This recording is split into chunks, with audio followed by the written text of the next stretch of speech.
Ya memang sempat dicari sampai ke kosannya juga, tapi kosannya sudah kosong, hanya tinggal barang-barangnya aja. Itu juga barang-barangnya sama pemilik kosan juga sudah ditaruh di gudang. Sempat dicari juga katanya pindah ke apa namanya Majalengka, dicari ke Majalengka ternyata sudah resign pada saat itu dari pekerjaan. Terus bilang ke Jakarta, disusul ke Jakarta, ya akhirnya balik lagi karena ada bahasa kalau saya dilaporkan ke polisi, saya tidak akan kembali lagi. Itu Hmm. yang bikin keluarga khawatir. Jadi lebih ke pasrah sih, menunggu datangnya keajaiban mungkin seperti itu. Baik, baik. Jadi keluarga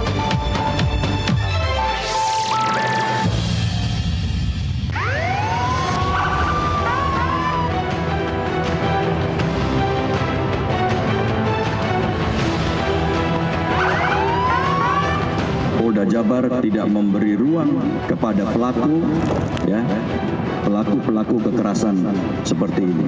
Kami akan cari terus keberadaannya di mana dan mohon dukungan dari masyarakat seluruhnya. Ini harus kita ungkap dan kita proses.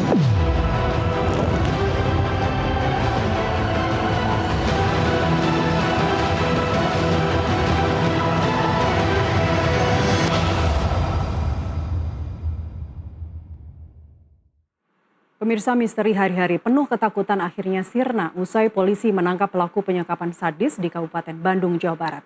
Bagaimana motif di balik aksi keji itu dan bagaimana juga trauma mendalam yang diderita korban penyekapan.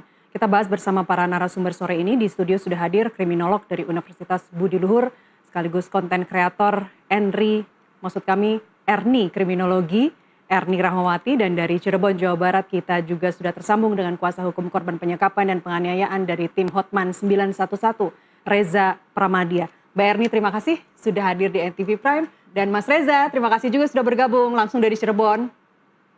Terima kasih Mbak Erni. Ya, Mas Reza, saya ke Anda dulu ya. Bagaimana perkembangan kesehatan korban sampai saat ini? Jadi kemarin sih saya masih bisa menengok bareng Kang Deddy Mulyadi dan Dr. Siska. Memang kemarin sih kondisinya sudah jauh lebih membaik ya, bisa berinteraksi juga, bisa diajak ngobrol, bisa diajak bercanda. Jadi sudah jauh lebih baik sih. Mungkin karena juga apa namanya semangat untuk tetap bertahan hidup, itu yang bisa memulihkan lebih cepat. Ya, dan ketika Anda bertemu ada keluarga yang mendampingi ya di rumah sakit?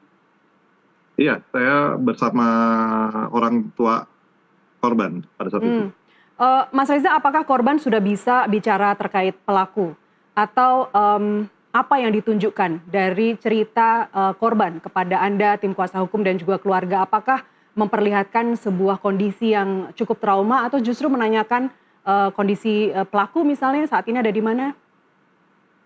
Jadi kemarin sih kita juga nggak lama ya, karena juga biar korban istirahat. Jadi hanya sebentar ngobrol, terus video call juga dengan Bang Hotman Paris, dan juga menyatakan ingin sekali ketemu Bang Hotman Paris, ingin foto bersama lah seperti itu. Jadi masih bisa bercanda sih sebetulnya. Jadi tidak begitu detail, biarlah itu jadi urusan ke pihak polisian. Oke. Sampai kapan dirawat di rumah sakit? Sampai kapannya kita belum tahu ya, kemungkinan sih sudah bisa pulang ya, tapi itu kewenangan dari rumah sakit, saya belum bisa menanyakan lebih lanjut. Rawat jalan ya. Kita dengar sampai Ya, ada cacat permanen di mata, betul Mas Reza? kalau masalah medis saya kurang paham, tapi memang kemarin itu matanya masih tidak bisa melihat dua-duanya karena bengkak ya, Hmm. yang saya lihat. Masalah cacat permanen saya masih belum bisa memastikan. Berjalan dalam artian ini masih dalam perawatan dan kemungkinan akan rawat jalan begitu. Tapi apakah dari kondisi fisiknya menunjukkan kalau tidak ada cacat yang ditunjukkan? Maksud saya apakah bisa berjalan dengan normal? Kalau itu sih saya belum tanya karena kemarin masih tiduran aja, tapi Oke, kemungkinan besar sih sudah bisa rawat jalan baik, baik. karena sudah sangat membaik kondisinya. Iya, eee, trauma pasti akan menyergap ya, apalagi ini baru bebas begitu. Apakah dari pihak kuasa hukum juga sudah mulai bertanya soal kronologi kejadian sesungguhnya seperti apa? Jadi memang di sini kan kita juga ada beberapa kuasa hukum dari di Bandung, juga ada dari LBH Pancaswara, dari Jabar Indonesia, Jabar Istimewa juga ikut mendampingi. Jadi kita sama-sama terus memantau dan menyerahkan sepenuhnya permasalahan hukum ini kepada pihak kepolisian. Baik. Kalau terkait kronologi betul ya Mas, mereka berkenalan tahun 2023, kemudian sempat dikenalkan kepada keluarga, tapi kemudian setelah perkenalan dengan keluarga, lambat laun dalam tanda kutip menghilang begitu? Ya, betul sekali. Jadi memang sempat memberi kabar juga, tapi biasanya memberi kabarnya itu hanya melalui chat WA, bukan telepon. Dan setelah bulan November 2023, terus menghilang, pas mau lebaran muncul itu juga melalui WA, setelah itu menghilang karena mau dilaporkan ke pihak kepolisian oleh pihak keluarga, dari korban sendiri melarang melalui chat WA. Jadi larangannya itu kalau sampai melapor pihak polisi, saya tidak akan kembali selamanya, mungkin seperti itu kurang lebih. Apakah yang chat itu memang ya, dari korban sendiri atau sebenarnya handphonenya, nomornya itu sudah dikuasai oleh pelaku? Ya, kemungkinan besar sih seperti itu, karena setiap habis ngechat WA langsung mati atau nomor keluarganya diblokir semua. Apakah benar ada permintaan sejumlah uang dari nomor tersebut, Mas Reza? Kalau yang saya dengar sih Mas, belum tahu ya, belum dengar ya. Tapi kalau misalnya masih pindahan pihak keluarga, saya belum tahu, belum pasti juga, belum bisa memastikan. Baik, terakhir sebelum saya ke Mbak Erni. Jadi yang benar penyekapan itu berlangsung selama 3 tahun atau 1,5 tahun? Mungkin Anda sudah mengetahui informasinya. Ya, berarti dari mulai sekitar 3 tahun berarti. 3 tahun ya, karena pengakuan dari mulai hilangnya 2024 itu kurang lebih 3 tahun berarti. Karena pengakuan dari pelaku, dia hanya melakukan penyekapan itu selama 1,5 tahun. Tapi tentu ini nanti yang akan didalami oleh tim penyidik begitu. Saya ke Mbak Erni. Mbak Erni, kalau kita lihat bagaimana penyekapan ini berlangsung selama 3 tahun begitu ya, saya ingin menggeser ini kepada konstruksi soal kejahatan. Kejahatan itu kan terjadi ketika ada 3 hal terjadi secara bersama-sama. Ada pelaku yang termotivasi, ada target yang rentan, dan ada absennya atau lemahnya penjaga. Kita akan bahas di sini satu-satu Mbak Erni, mulai dari pelaku yang termotivasi ini. Tadi kronologinya sudah dibenarkan oleh tim kuasa hukum, oleh Mas Reza, bahwa bermula tahun 2023, mereka ini bertemu di kawasan Paster. YTR atau korban ini masih kerja saat itu, kenalan dengan TH, kemudian hubungan serius mulai terjalin, sampai dikenalkan kepada pihak keluarga, namun sejak itu perlahan menghilang dan tidak pernah lagi kembali ke rumah. Ada chat-chat, tapi dinilai chat-chatnya agak bukan seperti kata-kata yang dikeluarkan oleh korban sendiri gitu. Apa kemungkinan yang terjadi dalam periode waktu itu? Dalam masa di mana mereka tiba-tiba menghilang. Ya, kalau misalnya kita bicara tadi mengenai mungkin yang disebutkan oleh Mbak Nasiti itu adalah routine activity theory ya. Jadi ada kondisi-kondisi di mana pelaku dan korban itu saling berkenalan awalnya kan. Lalu kemudian dia membangun hubungan, yang saya lihat itu dia juga membangun hubungan dengan orang tuanya. Jadi ada kepercayaan yang dibangun di situ. Dan itu sengaja dia bangun untuk mendapatkan kepercayaan? Bisa jadi, sangat bisa jadi. Dengan itu dia membangun kepercayaan orang tuanya korban juga kan terhadap dirinya. Ya. Nah, saya juga belum begitu paham dalam kronologi hilangnya dia gitu. Tapi itu ada hal-hal yang kalau misalnya kita kaitkan dengan routine activity theory tadi, itu berarti ada absen dari capable guardian ya. Jadi ketika guardiannya itu mungkin bukan absen secara penuh, tapi dia kehilangan, dia ketidakpercayaannya itu berkurang ya. Sehingga kemudian dia percaya penuh terhadap pelaku. Nah, saya juga salah satunya juga masih mendalami kenapa kemudian hilangnya ini itu prosesnya bagaimana, sehingga kemudian apakah ada kemungkinan keluarganya itu menduga bahwa yang membawa lari korban ini memang pelaku atau korban itu lari sendiri. Itu sebenarnya saya juga pengen coba tahu kita tanyakan ya sebelum kita lebih lanjut membahas apa itu capable guardian dan juga bagaimana situasi korban. Mas Reza, apa yang dilakukan oleh keluarga selama kurun waktu 3 tahun itu? Jadi memang seperti yang saya bilang sebelumnya, pada saat kurang lebih sekitar 5 atau 6 bulan itu, pihak keluarga menghubungi dan akan mengancam melapor ke polisi sebelumnya. Tapi dari pihak kita menjawab bahwa kalau lapor polisi saya tidak akan pulang selamanya. Jadi itu yang membuat pihak keluarga khawatir sebetulnya. Setelah itu menghilang. disebut menghilang itu kan berarti kita asumsikan tidak ada kontak sama sekali ya.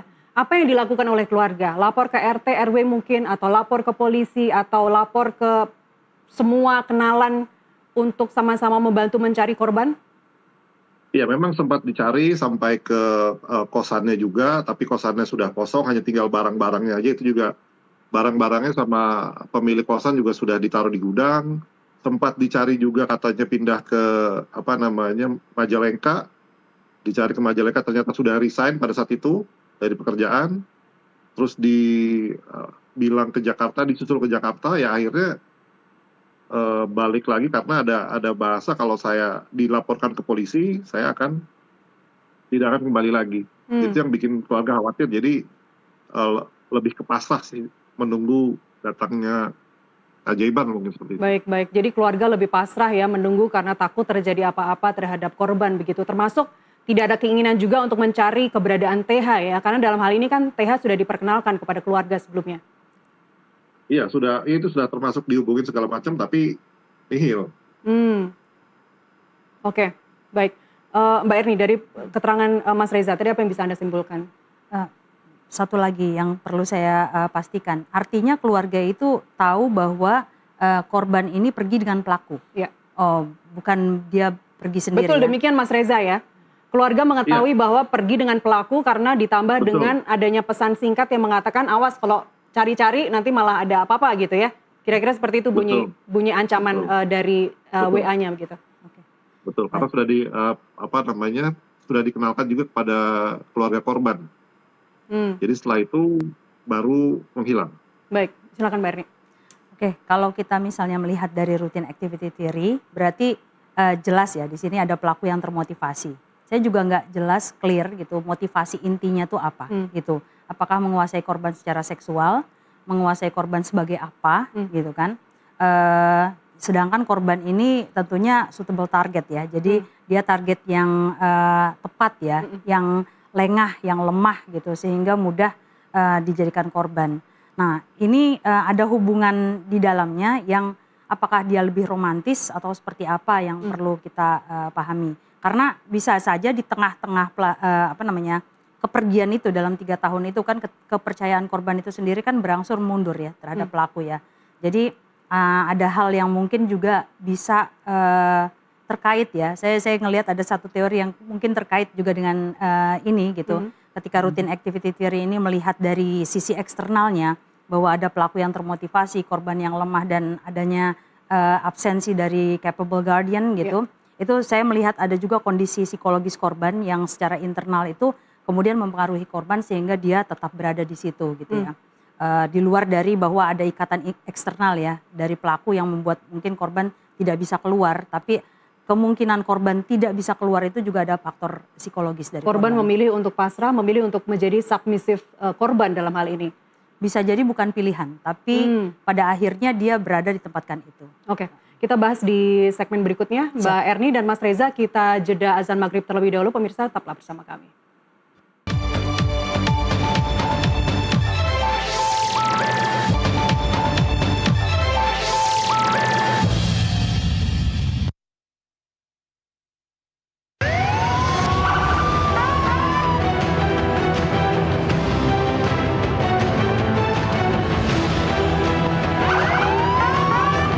Polda Jabar tidak memberi ruang kepada pelaku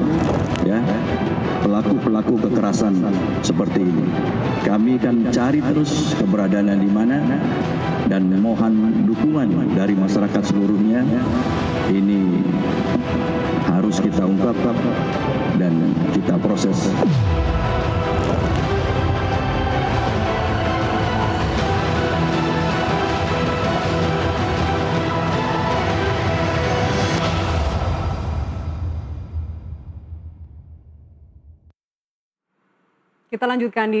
Kita lanjutkan dialog di studio. Saya masih bersama Erni Rahmawati, kriminolog sekaligus dosen kriminologi Universitas Budi Luhur, dan melalui sambungan Zoom saya masih bersama Reza Pramadia, tim kuasa hukum YTR atau korban penyekapan di Bandung, Jawa Barat, langsung dari Cirebon. Saya ke Mbak Erni, sebelum kita jeda tadi Anda mengatakan bahwa mungkin memang tidak ada pilihan untuk korban menjadi submissive atau menjadi, kalau bahasanya Prof. Adri, total devotion atau total surrender begitu. Nggak ada pilihan lain selain mengikuti atau pasrah terhadap kemauan pelaku.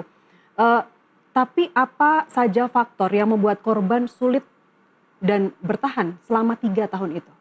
Oke. Kata bertahan itu memang agak abstrak ya memang ya. Kalau misalnya mungkin kalau aku ngelihatnya dari teori coercive control ya. Coercive control itu dari Evan Stark 2007-2024. Jadi ada tujuannya itu adalah mengintimidasi dan merampas hak-hak korban. Oke. Nah, ada 4 elemen tuh yang ada di dalamnya, yaitu assault, termasuk juga sexual assault, ada intimidation, ada isolation, ada control. Jadi kalau untuk assault itu dia bisa terjadi kekerasan yang besar satu waktu, bisa jadi tidak ada kekerasan tapi korban udah submisif.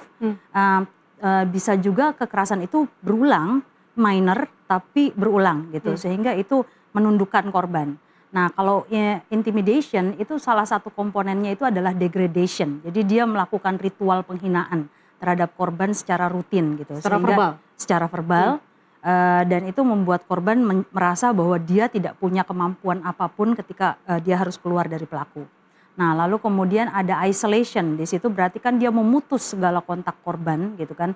Sehingga kemudian dia juga mengontrol korban sehingga korban itu tidak punya kemungkinan untuk keluar. Bahkan pun ya mungkin aku banyak sekali korban-korban yang aku lihat gitu ya, dia udah sebenarnya bisa keluar tapi dia memilih untuk tidak keluar pada akhirnya. Yang seolah-olah itu memilih tapi itu sebenarnya bukan keinginan internal dia gitu. Nah yang keempat itu kontrol gitu. Kontrol itu berarti dia micro control ya. Sehingga segala sesuatu yang sekecil apapun dikontrol oleh dia gitu. Nah sehingga korban itu tidak memiliki kemungkinan untuk memilih gitu. Karena ada salah satu elemennya itu adalah who decides ya. Jadi bukan sekedar bahwa siapa yang menentukan siapa yang memilih gitu.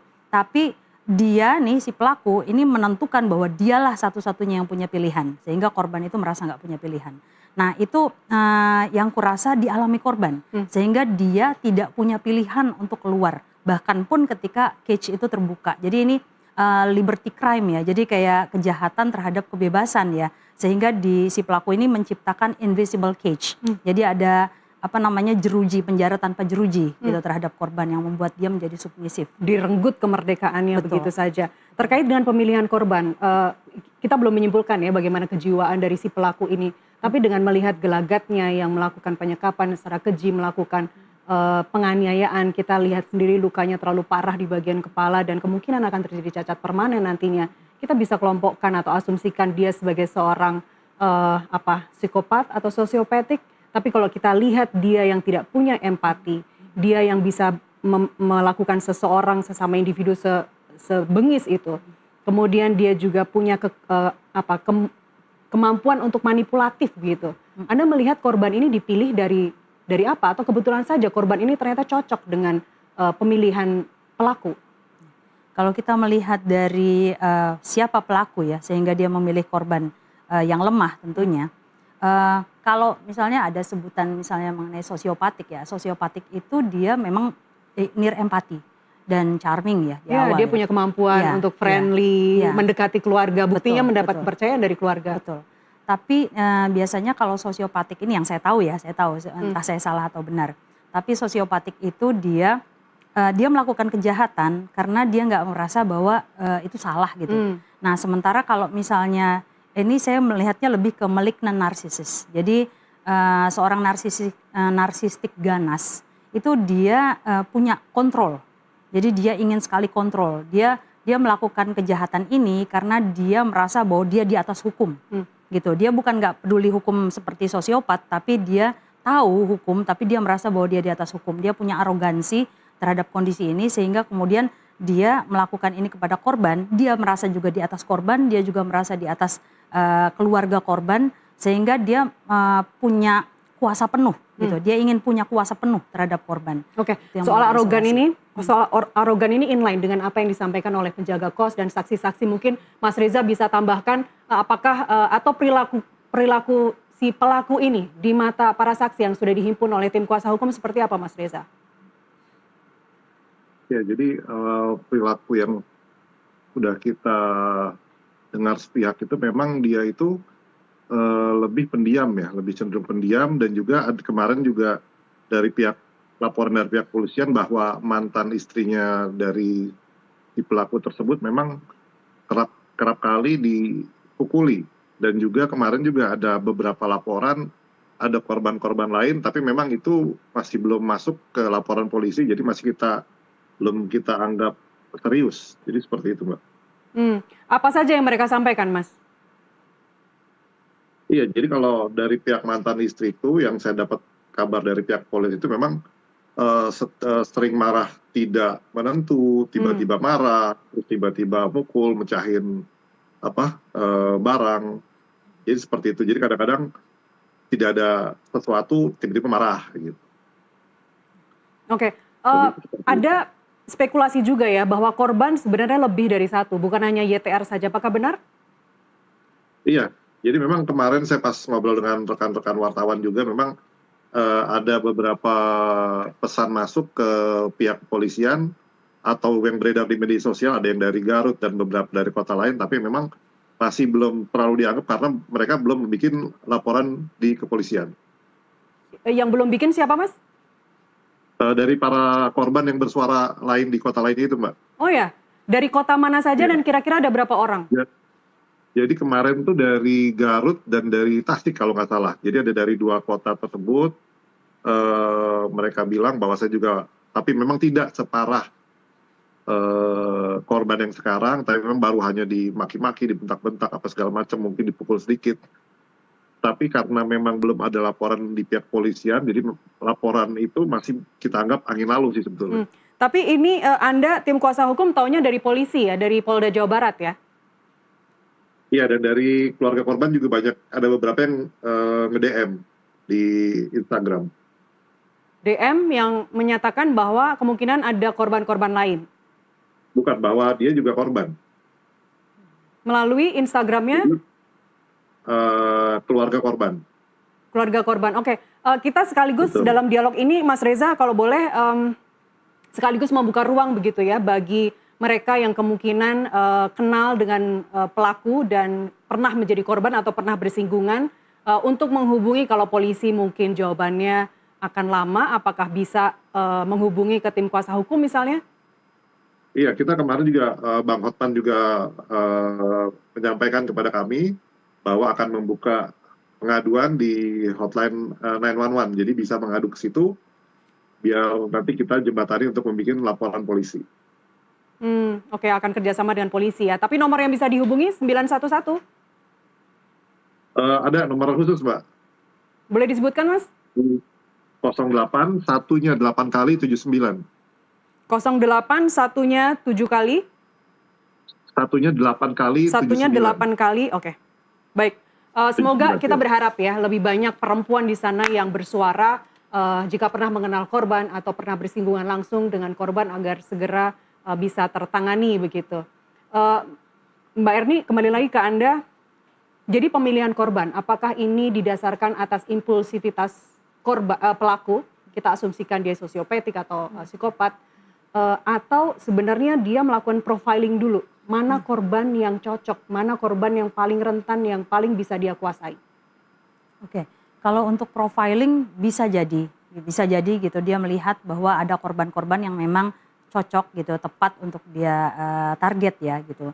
Biasanya sih memang kalau saya bicara lebih bukan ke antisosial seperti psikopatik atau sosiopatik, tapi kembali lagi ke narsisistik ya. Ada spektrumnya kan, di mana yang paling tinggi itu adalah malignant narcissistic ya. Jadi salah satu subtipenya narsistik itu adalah malignant narcissistic. Jadi dia ganas, sadis gitu. Nah, Nir empati yang jelas ya. Nir empati jelas, tapi dia juga punya manipulasi dan adu domba dan ada arogansi di situ. Kalau bicara mengenai tadi Mas Reza bicara mengenai dia tiba-tiba marah, itu narcissistic rage gitu. Jadi ada satu saat ketika dia ke-trigger gitu sumbunya gitu, ketika insecurity dia ke-trigger, maka kemudian dia melampiaskan kemarahan kepada orang lain ya gitu. Terutama ini targetnya gitu. Jadi bedanya dengan narsistik yang benign atau kemudian di moderate gitu. Nah ini nih dia melakukan isolasi penuh terhadap korban gitu. Jadi ketika dia menarget, kemudian dia mendapatkannya, saya juga nggak tahu, mungkin ada proses ya, bagaimana dia menarget korban gitu. Tapi pastinya ada profiling tertentu yang dia punya sehingga dia kemudian memilih tipe korban seperti apa yang lebih lemah buat dia gitu. Nah lalu kemudian itu yang dilakukannya isolasi gitu. Marahan tiba-tiba, makanya itu linier tuh dengan tadi coercive control tadi tuh. Karena ada di situ assault kan, atau sexual assault yang bisa jadi ada satu kali pemukulan besar gitu yang mengagetkan korban. Ada juga satu repeat minor berulang tapi kecil gitu. Ada juga nggak ada gitu, tapi tujuannya benar-benar buat menundukkan korban. Dan selama koersif itu dilakukan oleh pelaku kepada korban yang dikuasai, itu ada terjadi siklus honeymoon phase, nggak ada lihat. Jadi ada periode dia minta maaf, kemudian mungkin korban yang tadinya menolak untuk menjadi submisif, kemudian mencari cara untuk oke, saya maafkan, kemudian kembali ke hubungan semula. Anda melihat ada potensi sebuah siklus kembali di situ? Bisa jadi, karena kalau misalnya dia memang narsistik, maka dia emang ada siklus namanya hovering discarding ya. Jadi dia ada love bombing, terus kemudian mulai di situ ada minta maaf, berjanji untuk memperbaiki keadaan, gaslighting dan lain-lain. Di love bombing itu tentunya ada minta maaf, dia benar-benar memberikan cintanya dan lain-lain, dan itu dilakukan secara berulang sehingga korbannya itu merasa dia sebenarnya mungkin ini dalam pemikiran saya, bahkan korban itu bisa saja merasa bahwa dialah yang menyebabkan dia dipukul atau dia kemudian mendapatkan kemarahan dari sang pelaku gitu. Karena ini kembali lagi kepada kontrol ya. Sebagai seorang narsistik, si pelaku ini baru tersadar kalau korbannya sudah luka parah, kemudian dia dengan goodwill-nya ya, kita masih bisa bilang dia punya goodwill karena sebelumnya kan membawa korban ke RSUD Ujung Berung. Nanti kita klarifikasi juga ke Mas Reza, ke tim kuasa hukum. Sebelumnya ke RSUD Ujung Berung, tapi kemudian karena alat di sana tidak mendukung sehingga dirujuk ke Rumah Sakit Hasan Sadikin Bandung. Dan pasti dokter di sana sudah mengetahui bahwa ada yang nggak beres nih dari korban dan pelaku gitu. Anda melihat ini dia memang sudah kehabisan strategi atau sebenarnya masih ada compassion, masih ada belas kasihan dari si pelaku ini kepada korban dengan melihatnya sudah teraniaya, sudah luka berat sedemikian parah? Kalau misalnya ini, walaupun ini tetap harus diuji dulu ya sama psikolog dan psikiater ya, apakah dia benar narsistik ya. Tapi kalau misalnya dia narsistik, yang saya tahu, dia itu ini bukan based on compassion, itu sama sekali bukan based on compassion. Tapi bukan dia, karena belas kasihan, bukan, membawa ke rumah sakit bukan belas kasihan. Bukan, tapi karena dia merasa bahwa kalau terjadi apa-apa sama korban, dia yang akan mendapatkan konsekuensinya. Misalnya korban meninggal, maka kemudian kan dia harus naruh di mana. Mungkin orang akan nggak tahu gitu bahwa apa yang selama ini dia lakukan. Jadi mungkin saya juga nggak tahu ya, tapi tujuannya itu adalah mengembalikan korban secara utuh gitu kan. Dan tanggung jawab terhadap sisa hidup korban yang mungkin masih ada, yang saya nggak tahu apakah dia berpikir bahwa korban itu akan habis atau tidak setelah itu ada di tangan orang tuanya, bukan tanggung jawab dia lagi gitu. Nah gitu, jadi tujuannya adalah mengalihkan tanggung jawab itu gitu kepada orang yang memang seharusnya bertanggung jawab terhadap korban. Sementara dia sendiri lari dari situ gitu. Karena seperti yang Anda sebutkan tadi dari coercive control itu, pelaku hanya ingin mengisolasi, hanya ingin mengontrol, pelan-pelan menaikkan intensitas kekerasan, tapi tujuannya tidak membunuh, tidak menghilangkan nyawa korban. Meskipun dari penganiayaan yang berat itu bisa akhirnya nanti ke femisida. Betul. Oke, kita coba, saya ingin dengar Mas Reza, benar ya, jadi pelaku ini sempat membawa korban ke RSUD Ujung Berung, kemudian karena tidak didukung oleh alat-alat kesehatan di sana, sehingga dirujuk ke Rumah Sakit Hasan Sadikin Bandung, atau ada rumah sakit lain yang sebelumnya pernah merawat korban? Oh, nggak ada, yang saya tahu hanya dibawa ke yang di Ujung Berung, Mbak. Dari situ dirujuk ke RSAS. Tapi luka-luka penganiayaan itu apakah dokter sudah menyampaikan itu luka yang memang lama, sudah bertahun-tahun, atau sebenarnya itu sebagian besar adalah luka baru? Jadi memang pada awal itu kan si ayah korban itu mendapat telepon misterius. Kapan tepatnya Mas Reza? Kita tanggal 10 Juni 2026. Oh baru ya, oke. Iya. Jadi pada saat itu ayah korban mendapatkan telepon misterius. Pada si korban itu sudah berada di IGD di Rumah Sakit Hasan Sadikin. Dan sepanjang perjalanan juga ayah korban itu ditelepon, sudah sampai mana gitu. Nah begitu sampai ayah korban juga tidak mengenali kalau itu putrinya sendiri, langsung pingsan, dan setelah itu diamankan, si pelaku sudah tidak ada. Jadi yang menghubungi bisa dipastikan adalah pelaku ya? Kemungkinan besar. Kemungkinan besar. Dan kemungkinan besar juga pelaku sendirian, tidak ada kaki tangan? Tidak ada. Menurut kesaksian ya, kalau lebih dalam lagi nanti biar pihak polisian yang menjelaskan. Soal arogansi tadi, Mas Reza, apakah benar korban ini sering mengkonsumsi alkohol atau minuman tertentu sehingga membuat pelaku sehingga secara emosi dia tidak stabil dan ketika ada trigger dia langsung marah-marah? Iya, memang saya juga baru tahu dari pihak kepolisian bahwa si pelaku ini sering meminum minuman keras. Jadi emosinya, entah itu alibi dia atau apapun itu, dia bilang sering mengkonsumsi minuman keras beralkohol. Artinya dia sebenarnya secara ekonomi dia cukup punya uang ya untuk mencari kos, untuk pindah-pindah kos, kemudian untuk membeli minuman keras. Apakah memang masih terdaftar sebagai pekerja atau karyawan, atau dia punya bisnis apa, Mas Reza? Yang kita tahu sih terakhir tuh dia masih debt collector ya kalau tidak salah. Sampai jadi dari situ, kalau ada sampingan lain kita masih belum, karena pelaku juga baru tertangkap kemarin, jadi belum ada keterangan resmi sebetulnya. Oke, baik. Saya kembali ke Mbak Erni. Mbak Erni, kalau kita bicara capable guardian ya, penjaga atau pengawas gitu, itu kan tidak melulu seorang polisi, seorang petugas keamanan misalnya, ada yang mencurigakan, satpam langsung take action gitu. Kita juga bisa melihat itu dari lingkungan konvensionalnya ya, dari keluarga, dari tetangga, dari teman, sahabat. Apa yang bisa Anda simpulkan? Kemana saja lingkungan sosial ini? Kalau tadi di awal kita sudah dengar pernyataan Mas Reza bahwa keluarga itu ketakutan mau mencari karena takut ada apa-apa setelah diancam melalui WhatsApp tadi. Iya, saya melihatnya ini menarik ya, karena gini, the absence of capable guardian itu kan ya benar kata Mbak Nas bahwa itu bukan hanya polisi atau aparat ya. Nah, tapi juga keluarganya, tetangganya gitu. Nah, yang menarik bagi saya itu adalah the absence of capable guardian ini clear ya gitu. Saya juga nggak tahu ya, mungkin si pelaku ini memprofil sang korban itu karena dia juga melihat bahwa keluarganya ini juga orang-orang yang submisif gitu.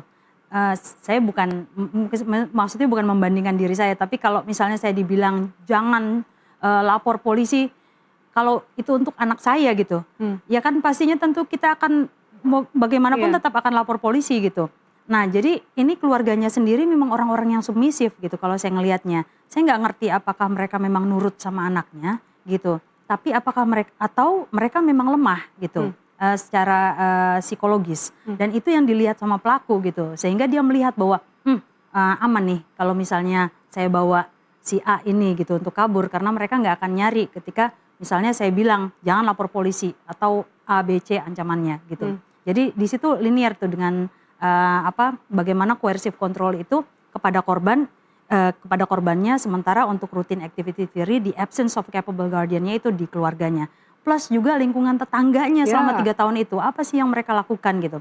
Kenapa mereka nggak pernah bertanya-tanya gitu mengenai ada istri yang nggak pernah keluar dari rumah selama 3 tahun gitu. Jadi itu pertanyaan-pertanyaan, apakah sebegitu near empatinya mereka gitu. Apakah mereka memang nggak mau ngurusin urusan orang lain karena masalah rumah tangga itu selalu dianggap sebagai urusan rumah tangga gitu.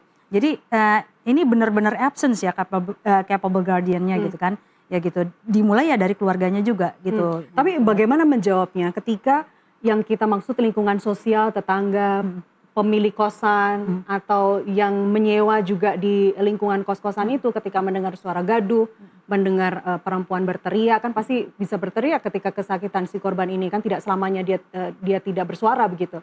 Kemudian ada juga pernyataan dari ibu pemilik kos bahwa ini dikenalkan sebagai istrinya, tapi kok masa sebagai perempuan sekalipun nggak pernah keluar untuk jemur pakaian sekalipun gitu, nggak pernah keluar dari kosan. Tapi ketika ada kecurigaan itu sebagai seorang yang memiliki, saya harus bilang dia punya kecerdasan ya, karena si pelaku ini bisa kabur dari satu tempat ke tempat yang lain. Dia langsung pindah lokasi, Mbak. dia bisa tahu betul bahwa di sini dia sudah menangkap ada kecurigaan-kecurigaan dari lingkungan sosial yang kita harapkan sebagai capable guardian tadi, tapi ternyata absennya itu dibikin absen oleh si pelaku dengan dia berpindah-pindah tempat gitu.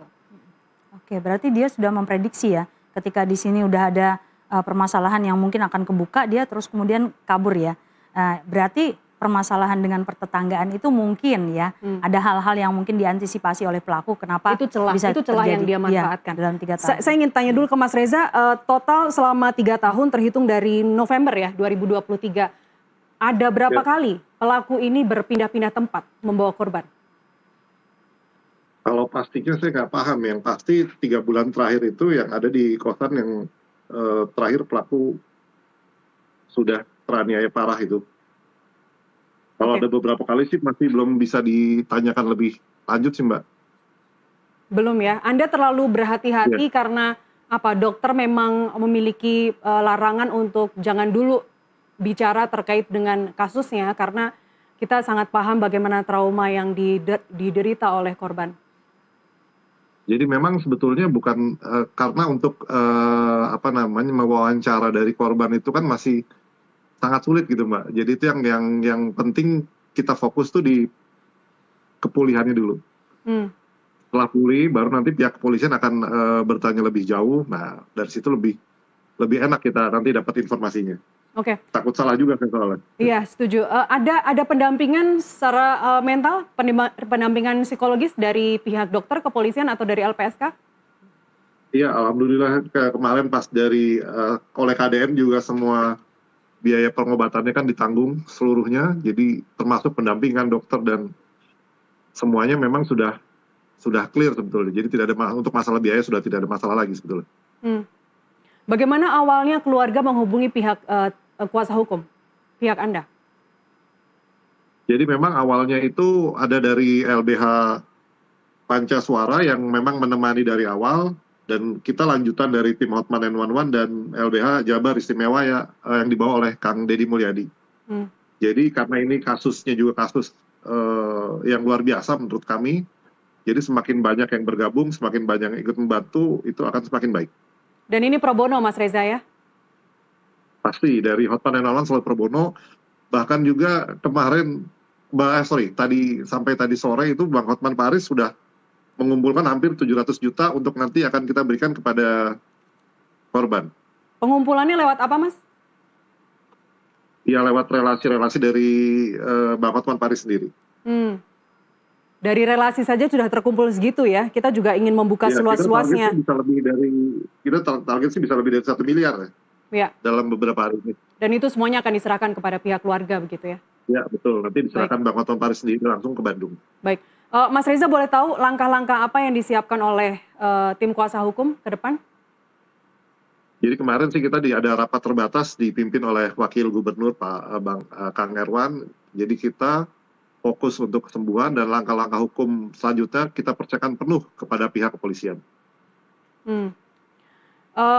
Ini kan meskipun kekerasan dalam pacaran, kekerasan dalam hubungan intim begitu ya, hubungan antar dua pasangan, tidak bisa dikenakan ke Undang-Undang PKDRT. Dari tim kuasa hukum apakah ada mendorong untuk hukuman yang seberat-beratnya, entah itu dari KUHP atau dari Undang-Undang TPKS misalnya?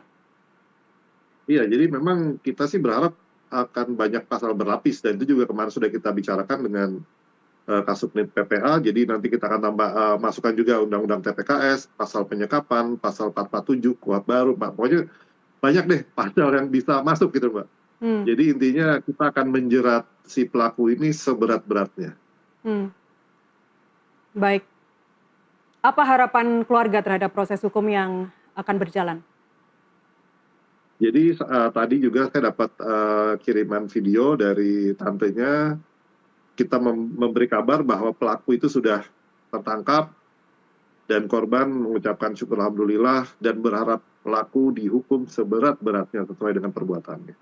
Ya. Itu sih yang tadi kita dapat. Ya. Termasuk upaya pemulihan sepenuhnya ya, karena kita tidak bicara pemulihan fisik, dalam hal ini pemulihan trauma yang kita tidak tahu akan memakan waktu seberapa lama. Mbak Erni, sulit ya kalau kita menerapkan asas praduga tidak bersalah dalam peristiwa ini dengan melihat korban yang sudah sedemikian luka parah begitu. Tapi senang tadi dengar keterangan dari Mas Reza bahwa sudah bisa diajak bercanda, sudah bisa komunikasi, dan kemungkinan cacat permanen di mata itu akan sudah diobati gitu. Dari kasus ini, dan ini bukan kasus yang berdiri satu-satunya, bisa jadi ini sebuah permukaan gunung es, bisa jadi ada banyak perempuan-perempuan di sana yang tidak bisa bersuara, tidak bisa keluar dari sebuah hubungan yang toksik, dari sebuah coercive control yang dilakukan oleh laki-laki. Apa yang ingin Anda sampaikan? Ya, seharusnya sudah jelas ada kebijakan ya, yang dimana di situ juga yang harus dipublikasi ya, sehingga perempuan-perempuan itu tahu kalau misalnya terjadi apa-apa kepadanya dia harus lari kemana, gitu. Jadi ini kan satu hal yang terjadi di sini adalah ketidakberdayaan. Dia dibuat tidak berdaya, dia dibuat submisif, dia dibuat tunduk gitu. Nah, tapi kalau misalnya pemahaman terhadap kondisi-kondisi semacam ini kemudian disebarluaskan ke masyarakat gitu, bahwa setiap orang, bukan hanya perempuan ya, siapapun yang berada dalam tekanan, iya, anak-anak pun gitu, mereka tahu misalnya mereka lari kemana, itu yang jelas gitu, yang sampai saat ini pun kayak misalnya ke LPSK atau ke LBH mungkin ya, atau beberapa lembaga hukum yang mungkin mereka bisa mintakan bantuan, sampai saat ini kan belum terbuka secara pasti ya, sehingga banyak sekali orang-orang yang kemungkinan ya benar kata Mbak Nas bahwa ini mungkin adalah bagian dari fenomena gunung es, the iceberg ya gitu. Jadi pemahaman semacam itu yang perlu disebarluaskan gitu di sekolah-sekolah mungkin gitu kan, masuk sehingga ke kurikulum kalau perlu. Iya betul gitu, sehingga orang-orang paham gitu. Ke ibu-ibu gitu kan, mungkin ke ibu-ibu ke Karang Taruna gitu kan, sehingga hal-hal semacam itu juga dipahami oleh masyarakat luas. Sebenarnya ini gitu. tugas Anda juga Mbak Erni sebagai dosen kriminologi di UBA untuk apa namanya awareness seperti ini. Betul. Kita sambil lihat grafis berikut ini pemirsa, angka kekerasan dalam pacaran ya, ini merujuk kepada kekerasan perempuan di ranah pribadi, entah ini yang dilakukan oleh pacar atau bukan dalam hubungan suami istri. Dari tahun 2023 tercatat 360 kasus, naik menjadi 407 kasus di 2024 dan naik lagi menjadi 518 di tahun 2025. Selama 3 tahun terakhir saja ini ada kenaikan sekitar 44-45% ya, dari 2023 ke 2025. Ini yang terlapor saja Mbak Erni. Jadi kalau kita sebut ini sebagai fenomena gunung es, ini bisa sangat relevan dengan kondisi yang terjadi saat ini. Kita juga kemarin tahun 2025 masih ingat di Medan Sunggal di Sumatera Utara, itu ada pelaku yang menganiaya anak pacarnya. Kan ini menunjukkan bahwa kekerasan seperti kekerasan dalam relasi pacaran ini tidak selalu berhenti pada pasangan, tapi juga bisa merembet ke anak yang hidup dalam relasi itu. Anda melihat laporan tadi sudah Anda kritisi bahwa laporan ya harus benar gitu, lapor ke polisi juga harus ada pendampingan atau harus ada follow up berikutnya begitu. Tapi apa yang Anda lihat, celah hukumkah di sini, atau kalau tadi awareness Anda sudah sampaikan, apa yang bisa diperbaiki dari kondisi saat ini? Untuk hukum ya, dalam hukum ya tentunya ketika ada laporan itu gitu, jangan kemudian tidak ditindaklanjuti gitu oleh aparat gitu. Jadi di sini pertama harus ada hukum yang jelas terhadap pelaku gitu. Nah, laporan-laporan itu kemudian juga secara serius gitu, ada seriusitas di dalamnya untuk menanggapinya. Permasalahan meningkatnya laporan atau meningkatnya tadi itu tingkat kekerasan, itu bisa jadi bukan tingkat kekerasannya yang naik, tapi laporannya yang naik. Artinya orang mungkin sudah lebih berani untuk melaporkan hal-hal semacam ini. Ini salah satu hal yang positif ya gitu. Tapi ya tetap aja bahwa ini adalah bagian dari gunung es, berarti kan kita harus lebih proaktif terhadap hal-hal semacam ini.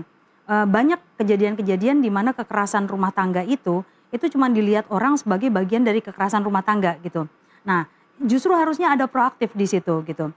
Bukan hanya orang yang melihat terus kemudian melaporkan ke polisi gitu. Jadi bukan hanya korban yang melapor, karena korban biasanya nggak bisa ngapa-ngapain gitu. Tapi saksi juga melapor gitu. Nah, dan di situ kemudian harus ada seriusitas di kepolisian, di aparat untuk menanggapi hal itu gitu. Jadi aku ngelihatnya kalau ke hukum ya itu ya, selain hukumnya itu juga clear untuk menjerat ini gitu.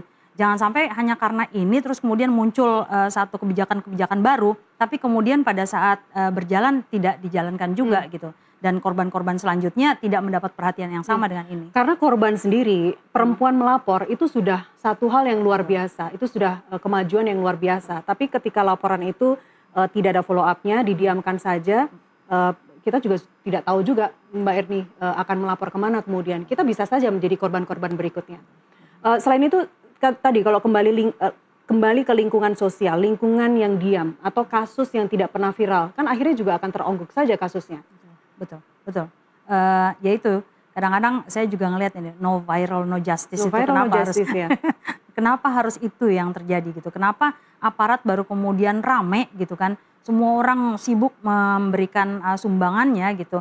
Ketika ini sudah viral gitu. Nah, saya yakin banyak sekali kasus-kasus seperti ini yang tidak ditindaklanjuti gitu. Dan itu nggak viral gitu ya. Dan karena itu nggak viral, maka tidak ada tindak lanjutnya juga gitu. Nah itu yang saya sangat bicara soal tindak lanjut, saya ke Mas Reza. Tadi ada juga laporan yang ke Polda ya, termasuk juga di DM Instagram ke keluarga korban. Yang dari Garut sama Tasik misalnya Mas Reza, apakah dari tim kuasa hukum juga akhirnya akan menelusuri terkait laporan itu atau hanya akan menyerahkan saja ke Polda Jawa Barat? Jadi memang kemarin sih kita kan itu tahunya dari pihak keluarga korban. Dan saya sudah memberitahu bahwa kita buka hotline, silakan hubungi langsung ke kita, nanti akan kita bantu untuk tindak lanjuti. Jadi kalau misalkan hanya DM tapi tidak ada tindak lanjut dari mereka kan mungkin kita pikir itu hanya Hoax, tidak ya? serius atau ya, jadi tidak jelas gitu kan. Jadi kalau misalnya tindak lanjut WA kita nanti akan kita tindak lanjuti untuk kita bikin laporan ke Polda Jabar. Oke. Terkait pendampingan tadi Mas, apakah pendampingan itu hanya kepada korban YTR saja atau juga kepada keluarga? Jadi memang kita kalau mendampingi itu seluruhnya korban beserta keluarga. Jadi kita kalau tidak setengah-setengah, jadi semuanya kita dampingi sampai permasalahan ini selesai. Terkait pendampingan psikologis? Iya, kalau psikologis itu memang sudah ada bagiannya masing-masing. Jadi nanti dari dinas sosial, dari pihak polisian, dari pihak rumah sakit kan akan memberikan pendampingan psikologis lebih ke psikolog. Tidak hanya kepada korban saja ya, tapi juga kepada keluarga ya? Betul, betul Mbak. Oke. Nah, itu nanti dari LPSK biasanya kan sudah ikut mendampingi dari sekarang. Ya, karena Mbak Erni dalam hal ini ada banyak korban yang bukan korban yang lebih dari korban ya. Artinya seperti tadi Mas Reza sampaikan bahwa ayah korban saja datang ke rumah sakit tidak bisa mengenali putrinya dan begitu mengenali langsung begitu dikasih tahu kalau itu anaknya langsung pingsan begitu. Apakah memang pendampingan secara psikologis mengatasi trauma ini perlu dan sangat perlu dilakukan kepada keluarga-keluarga yang ini kan sebenarnya additional korban? Jadi ada yang disebut sebagai korban primer, korban primer dan korban sekunder ya. Jadi primary victim and secondary victim gitu. Nah, secondary victim ini keluarga gitu. Mereka juga perlu didampingi ya. Yang saya tahu tuh sebenarnya LPSK itu udah banyak gitu. Dia ada pendampingan psikologis juga dan biasanya harusnya keluarga korban itu juga mendapat pendampingan kan karena mereka ada rasa bersalah dan lain-lain yang pasti ada. Nah, tapi mungkin ya saya agak menanggapi sedikit dengan Mas Reza ya tadi ya. Karena Mas Reza bilang ya kalau misalnya dia cuma DM gitu kan terus nggak ditindaklanjuti. Saya sangat paham ya gitu ketika kuasa hukum juga perlu kepastian gitu kan ya bahwa korban ini memang korban gitu.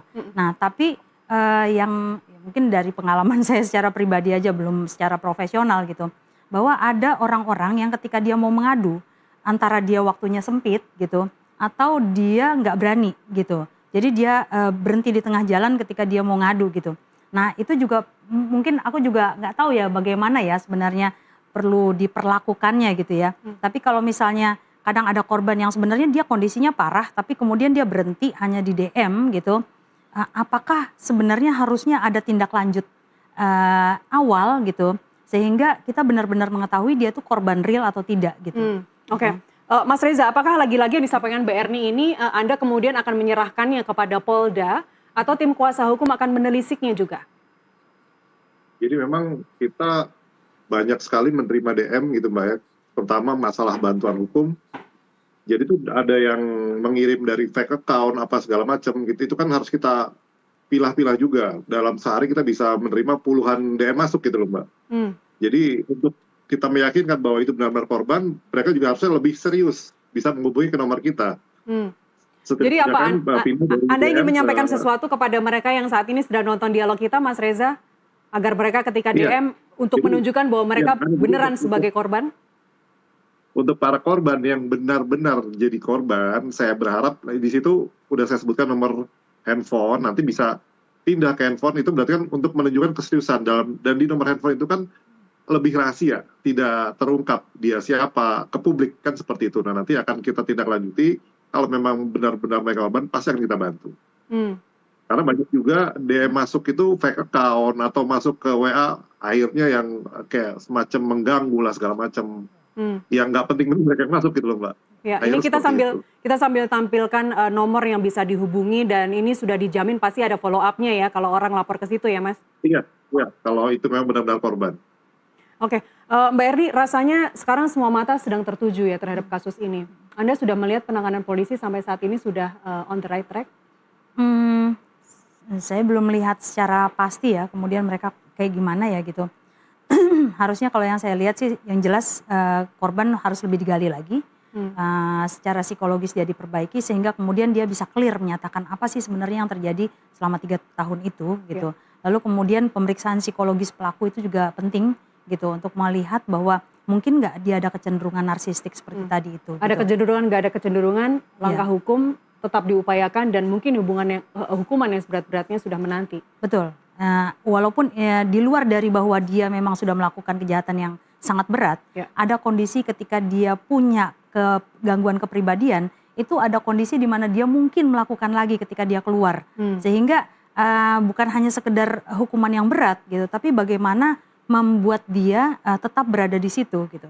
Itu sih yang saya harapkan. Reintegrasinya ya, Iya, selama iya. pembinaan selama masa pembinaan di dalam sel penjara harus diperhatikan betul. Mas Reza, terakhir dari Anda, Mas, apakah betul keluarga saat ini meminta hukuman mati kepada pelaku? Kalau masalah hukuman itu kemarin saya sempat ngobrol itu lebih ke dihukum seberat-beratnya. Kalau bahas hukuman mati saya belum dengar sih, Mbak. Iya. Tapi yang seberat-beratnya sesuai dengan perbuatannya.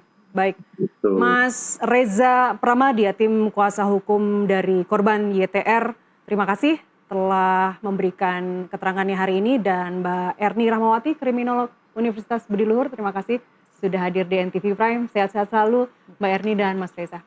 Mbak Nastiti, Mbak Erni. Pemirsa, penangkapan pelaku penyekapan di Kabupaten Bandung hanyalah langkah awal dari perjuangan panjang menuju keadilan. Pemulihan trauma korban kini menjadi prioritas yang tidak boleh diabaikan, di samping penegakan hukum yang maksimal bagi pelaku. NTV Prime masih akan kembali dengan informasi lainnya. Usai jeda.